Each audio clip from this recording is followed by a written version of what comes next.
السلام علیکم ورحمۃ اللہ وبرکاتہ نحمده ونصلي على رسوله الكريم اما بعد فاعوذ بالله من الشيطان الرجيم بسم الله الرحمن الرحيم قل ان كنتم تحبون الله فاتبعوني طہارت کے مسائل بیان ہو رہے تھے اور ان مسائل میں وضو کی فضیلت بیان ہوئی تھی کہ سارے گناہوں سے معاف ہو جاتے ہیں، اور پھر صفائی ستھرائی کے حوالے سے سب سے ضروری چیز کہ انسان قضاء حاجت سے فارغ ہو تو وہ صفائی اس کا پورا اہتمام ہو، تو وہ سب سے پہلے ذکر کیا۔ بیت الخلاء میں داخل ہونے اور باہر نکلنے کے آداب اور دعائیں وہ ذکر ہوئی۔ آج یہ مسئلہ بیان کریں گے کہ جب ہم بیت الخلاء میں بیٹھتے ہیں تو اس بات کا خیال رکھنا چاہیے کہ قبلے کی طرف ہمارا منہ یا پیٹھ نہ، قبلے کی طرف منہ کر کے نہ بیٹھیں یا پیٹھ کر کے وہ نہ بیٹھیں۔ اس میں دیکھیں بعض صحابہ کرام کو کفار اور مشرکین کہا کرتے تھے کہ آپ لوگوں کو ہر چیز آپ کے نبی سکھاتے ہیں، تو انہوں نے کہا کہ ہاں بالکل قضاء حاجت کا طریقہ بھی ہمیں سکھاتے ہیں، تو ہماری زندگی کا شروع سے لے کر مرنے تک کوئی ایسا گوشہ نہیں ہے جس کے بارے میں قرآن و حدیث میں تعلیمات نہ، تو یہ مسئلہ اس کو سمجھیں۔ عربی میں اس کو کہتے ہیں استقبال اور استدبار، یعنی اگر آپ قبلے کی طرف منہ کر کے بیٹھیں گے اس کو استقبال، پیٹ کر کے بیٹھیں گے اس کو کہتے ہیں استدبار۔ تو آپ کے خیال میں یہ بیٹھنا، اس طرح بیٹھنا بالکل حرام ہے یا ناپسندیدہ کام ہے؟ یعنی آپ کے ذہن میں آ رہا ہوگا کہ کیا اس طرح بیٹھنا بالکل حرام ہے یا یہ ادب کے خلاف ہے اور ناپسندیدہ کام ہے؟ تو امام ابو حنیفہ رحمہ اللہ، امام ابن حزم رحمہ اللہ، امام ابن قیم رحمہ اللہ، وہ کہتے ہیں چاہے آپ گھروں کے اندر بیت الخلاء کے اندر بیٹھے ہوں یا کھلی فضا میں، صحرا میں، جنگل بیابان میں آپ بیٹھے ہو، دونوں جگہوں میں نہ تو آپ قبلے کی طرف منہ کرو نہ پیٹھ کرو۔ دوسرا قول وہ یہ ہے کہ آپ کھلی جگہوں پر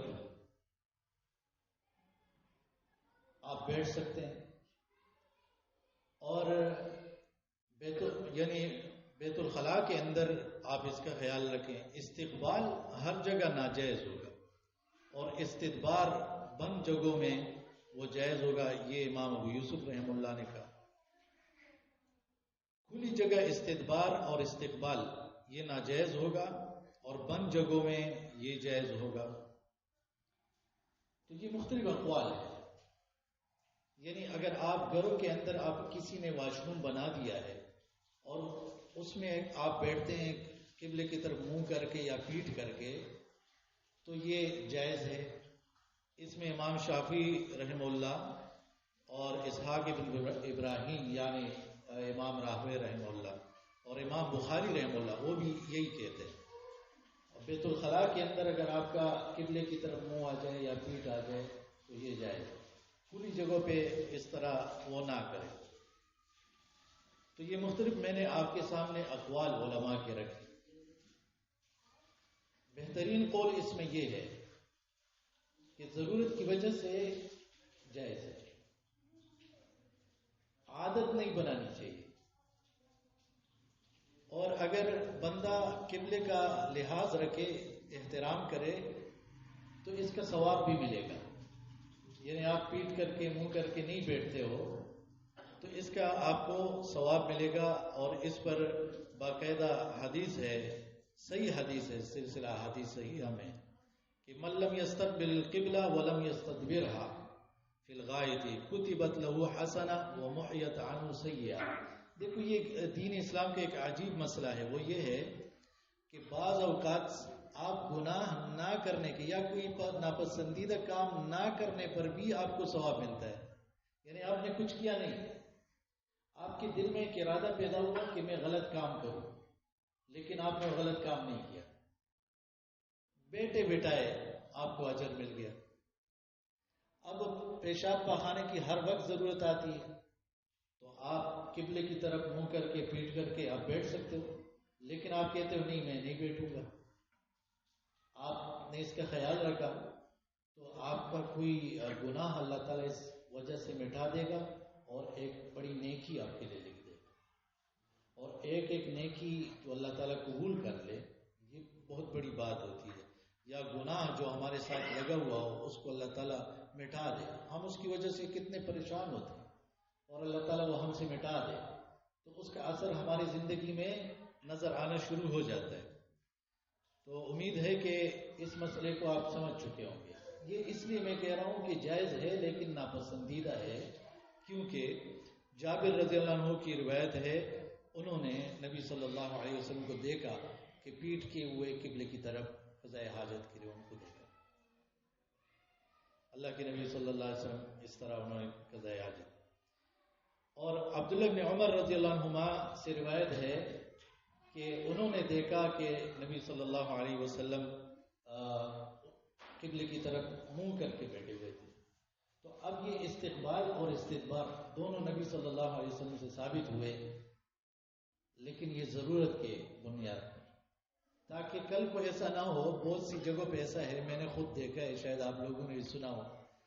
ایک بندے نے گھر بنایا تھا، اس میں واش روم بنا دیا تھا اور اس پہ میرے خیال میں 6 لاکھ یا اتنا خرچہ ہو بڑا اس نے خرچہ کر کے بنایا تھا. تو وہ پوزیشن اس کی ایسی بنی تھی کہ آپ بیٹھتے تھے تو آپ کا قبلے کی طرف وہ منہ آتا تھا. تو کچھ لوگوں نے اس سے کہا کہ یہ اب آپ کو اس کو دور کرنا اور اس کو خراب کرنا اور نیا بنانا یہ آپ کے اوپر لازم ہے. اب دیکھو یہ 6-7 لاکھ روپے کا اس کو نقصان کرا ہے. تو مسئلے کا علم نہیں ہوتا نا. اب ایسا ہو گیا ہے تو بس وہی اجازت ہے، اب یہ مجبوری بن گئی ہے، ضرورت ہے. ایک شخص نے وہ سردی میں غسل کیا، یہ بلکہ اس کو زخم تھا، زخم لگ گیا تھا سر پہ، اور لوگوں سے پوچھا کہ مجھے غسل کی ضرورت ہے، کیا میں لازمی غسل کروں گا یا میں تیمم کر سکتا ہوں؟ کچھ لوگوں نے اسے کہا کہ نہیں آپ تو لازم غسل کرو گے. تو وہ اس کا زخم بڑھ گیا، اب زخم کے اوپر پانی جائے گا، زخم اس کا بڑھ گیا اور اس کی وجہ سے وہ فوت ہو گیا. نبی صلی اللہ علیہ وسلم کو جب اس بات کی خبر ہوئی تو فرمایا کہ اللہ تعالیٰ ان کو ہلاک کرے، انہوں نے اس کو ہلاک کر دیا. تو غلط فتوے وہ بہت سے لوگوں کو برباد کر دیتے ہیں. یہ جو مسلمانوں کو قتل کیا جا رہا ہے، ابھی کل بھی ایک عالم کو شہید کر دیا گیا، یہ کیا ہوتا ہے؟ ان کے ذہن کو بنایا گیا ہوتا ہے کہ قتل کر دو، ثواب ہے. غلط فتویٰ، انسان مسلمانوں کا خون بہایا جاتا ہے. تو بھائی یہ میں آپ کو میرے بھائیوں بتاؤں کہ ایک صحابی کا صحیح قول ہے اور بالکل صحیح سند کے ساتھ ثابت ہے.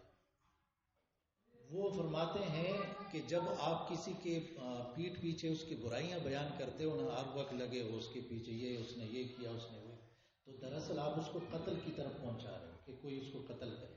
اتنا خطرہ کیوں؟ آپ اس کو سمجھیں. آپ ایک بندے کے پیچھے لگے ہوئے، وہ ایسا ہے ایسا ہے ایسا ہے ایسا ہے، اتنے میں کوئی خراب بندہ بیٹھا ہوا ہے اور اس کو کسی نے کہا کہ بھائی آپ کو تو پتہ ہے کہ وہ بہت برا بندہ ہے، اس کو قتل کرو. اب تیسرے بندے کا الگ اپنا فائدہ ہے، دنیا کا کوئی، لیکن اس کو استعمال کر رہا ہے کس لیے؟ کہ ثواب ملے گا تجھے. اس نے برائیاں بھی سن لی ہے کہ بھائی ہاں وہ فلاں کہہ رہا تھا یہ برا بندہ ہے، فلاں کہہ رہا تھا برا بندہ ہے. اب کیا ہوا؟ بندہ قتل تک پہنچ گیا. ویسے تو کوئی نہیں قتل کرتا ہے نا، کوئی وجہ ہوتی ہے، بات نہیں سمجھ میں آ رہی. یعنی کل جس عالم کو شہید کیا گیا تو کسی نے اس کو بتایا ہوگا کہ یہ بہت برا بندہ ہے، اس کو قتل کرو، اس کے قتل کرنے میں ثواب. تو اللہ رب العالمین وہ رحم فرمائے مسلمانوں کی حالات پر.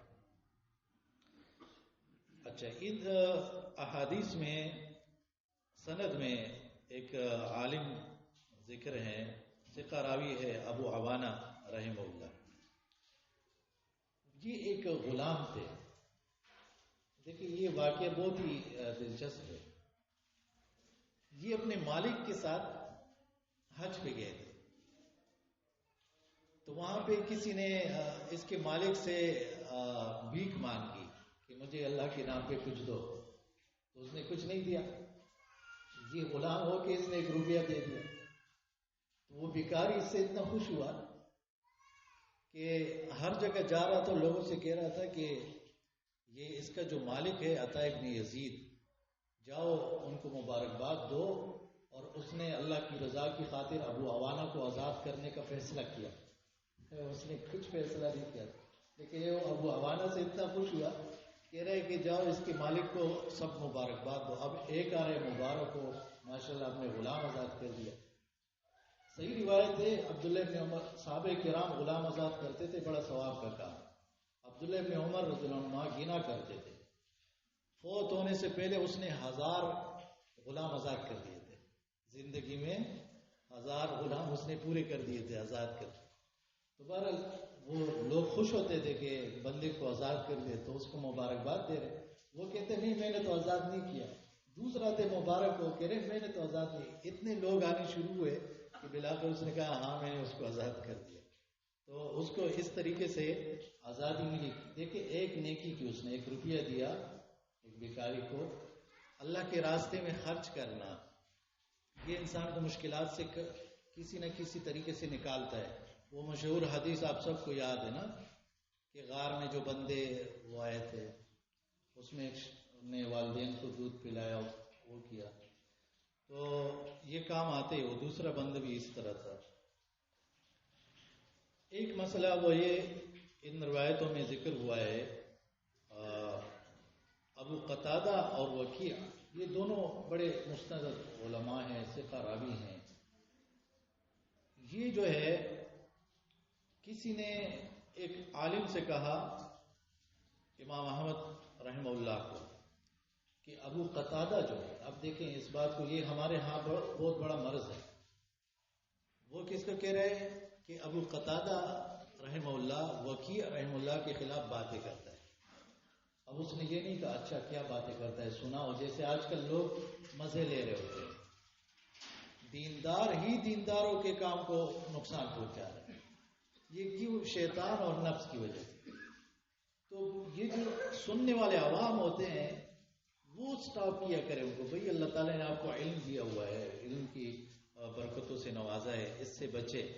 لیکن لوگ سن رہے ہوتے. بہرحال تو جیسے ہی اس عالم کو اس نے کہا کہ ابو قتادہ وکیع رحمہ اللہ کے خلاف باتیں کرتا ہے، تو اس نے فوراً کہا کہ جو سچے لوگوں پر جھوٹ بولتا ہے تو وہ بہت بڑا کذاب ہے.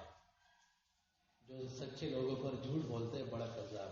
یعنی وکیع رحمہ اللہ بہت بڑے عالم ہیں اور ابو قتادہ بھی بہت بڑے عالم ہیں. یہ نہیں ہو سکتا کہ یہ بری باتیں کر رہے ہیں. آپ کسی نے جھوٹ بنایا اس کے اوپر، فوراً وہ بند کر دیتے. اچھا گمان رکھتے تھے تو وہ غیبت کرنے والا، چغلی کرنے والا فوراً جو ہے اس کا منہ بند ہو جاتا تھا. آپ نے اس کو لفٹ ہی نہیں دی. لیکن ہم کیا کرتے ہیں، سننا شروع ہو جاتے ہیں، مزے لینا، ہاں اس میں تو یہ وہ 1 گھنٹہ 2 گھنٹے غیبتیں ہو جاتے ہیں. اللہ تعالیٰ رحم فرمائے. یہ جو عالم ہے علی بن خشرم رحم اللہ فرماتے میں نے وکیع کو دیکھا، وہ جو بھی کتاب پڑھتا تھا اس کو یاد ہو جاتا. تو میں نے اس سے پوچھا کہ کیا دوائی استعمال کرتے ہو حافظے کے لیے؟ لوگ اکثر کہتے ہیں نا بادام کھایا کرو، یہ وہ دوائی کا یہ دوائی استعمال کرو حافظے کے لیے. تو انہوں نے فرمایا ترک المعاصی، میں کوئی دوائی استعمال نہیں کرتا، میں گناہوں سے بچتا ہوں. اور گناہوں سے بچنے سے زیادہ کوئی مجرب دوائی میں نے نہیں دیکھی حافظے کے لیے. یعنی وہ شخص اس شخص کا حافظہ زیادہ مضبوط ہوگا جو گناہوں سے زیادہ بچتا ہے، کیونکہ گناہ جتنے زیادہ ہوں گے نا تو دماغ میں پریشانی ہوگی، اور پریشانیاں بڑھے گی تو حافظہ کمزور ہوگا، اور اگر گناہ نہیں ہے تو پریشانی کہاں سے؟ مثال ایک چور ہوتا ہے نا، کہہ رہے کہ سس خیز کے کوئی، وہ ہر شخص کے بارے کہ بھائی میرے پیچھے بات کر رہا ہے، وہ پریشان ہوتا ہے، ہر آواز سے پریشان ہوتا ہے۔ تو گناہ نہ کرنا یہ حافظے کے لیے ایک بہت ہی بہترین وہ چیز ہے، اور ان کا حافظہ ایسا تھا، لوگ دعاؤں میں مانگا کرتے تھے کہ اللہ مجھے وکی رحم اللہ کی طرح حافظہ نصیب کرنا۔ تو اللہ تبارک و تعالیٰ سے دعا ہے کہ رب العالمین ہمیں بھی گناہوں سے محفوظ رکھے اور قرآن و سنت کی تعلیمات سیکھنے اور اس پر عمل کرنے کی توفیق عطا فرمائے۔ اقول قولی ھذا استغفر